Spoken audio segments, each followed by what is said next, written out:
Hi guys, it's Andre with IMA, back from inside City Hall in Overland Park. There is a call to action from the citizens to be heard, and the hearing will resume shortly, or the public meeting.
I see.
Okay, everybody, looks like the council meeting is about to restart here.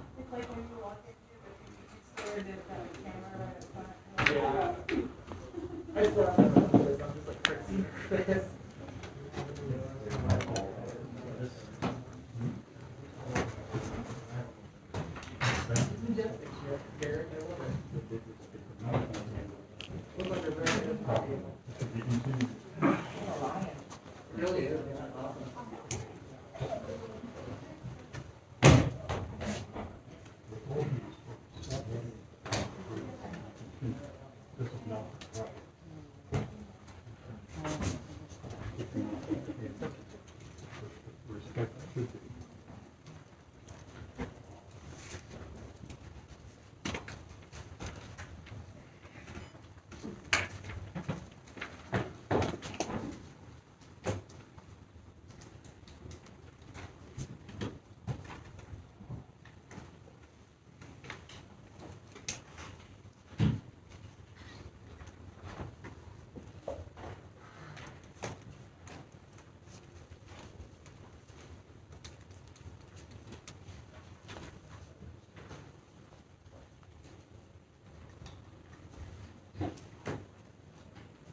Mayor. I've asked the mayor to place this item on the agenda as I think many of the council members have received multiple communications from residents calling for the resignation of Councilmember Hamlin. I feel it's important to respond to those demands of our residents by determining what, if anything, can or should be done. We've asked for Councilmember Hamlin to resign, and he has very clearly declined to do so. I understand this body does not have the authority to remove any council member. However, we could, as could any resident of the city, ask for either or both the district attorney and the attorney general to investigate and, if appropriate, to institute to make a request to the district attorney and attorney general. And will now ask Mrs. Owens to explain this process so we all understand it. Mrs. Owens, the floor is yours. Thank you, Council President. Mayor, members of the committee, at a very high level, and I won't go into great detail, but KSA 60-1205 sets forth the circumstances under which the public official, such as a city council member, forfeits his or her office and is required to be ousted. This includes, highly simplified, willfully engaging in misconduct, willfully neglecting to perform duties, mental impairment, and committing an act which would be a crime of moral turpitude. If a person does any one of these things, the statute provides that the individual forfeits his or her office and shall be ousted. Ouster proceedings can be initiated by the Attorney General or the District Attorney at their discretion and without complaint pursuant to the statute. Also, the ouster proceedings may be initiated upon written notice of a violation. The District Attorney and the Attorney General, if they receive a notice, are required under the statute to investigate. And if reasonable cause is found, shall institute ouster proceedings, is how the statutory language reads. Upon institution of the ouster proceedings, a court may suspend an officer from performing his or her duties. The officer isn't a criminal proceeding, obviously, happens through the criminal court. This is a civil matter. So the legislature has been sure to be clear that there are two separate paths that these questions go down. So if we were to vote tonight to request, would it be the Attorney General or the District Attorney? Or do we know the answer to that yet? I do not know the answer to that. We'd probably we have to determine that. or both. But in any case, that They or the AG would make a request to the court. So the court makes that determination. The court would allow a due process hearing. There's notice and opportunity to be heard, and the individual would have a chance to address the court on that, and then a decision would be made by the court. Again, that is not for this body to make, or even the DA or the AG. That is a decision for the court. so what, if any, role does this governing body provide or participate in with regard to this whole procedure? Just simply the request, and once the request, I'll leave it to see if anybody else has any other questions. Yes, Mr. Kite. Thank you, Mayor. Tammy, this would be ongoing at the same time as the criminal proceeding. They'd be on parallel paths, timeline. Yes, I mean, I'm not sure how the DA or the AG would handle it, but it could be, right? I mean, because they're two separate proceedings, it could be. Could Mr. Hamlin be exonerated in the criminal case would this become null and void? No, there's not the same level of proof in those two proceedings. So you don't even have to be charged with a crime. If it's a crime of moral turpitude, for example, the judge just makes a determination as to whether or not there's clear and convincing evidence that you committed that crime. It's not required that there's a charge. Okay, so, all right, thank you. Mr. Parasati? All right, thank you, Mayor. Basically, that, Does it need to be done by the body? The answer is no. answer is no. Okay. Number two, the question I have is that I hear usually when something like this is being done, it makes sense to look at the resembling cases and look at them from a analytical point of view and see if we might have legal basis, but do we have the logical basis for it? Can you please educate me, what are, Put back. And that was not taken up by the court because it was only on for a short period of time. something that resulted in removal? Sure. So there is a lot of case law out there. And of course, when I'm looking at this, I'm focused on domestic battery just because of the nature. If you want some other analysis, I'm happy to do that. But I really can only speak to what I've spent time looking at.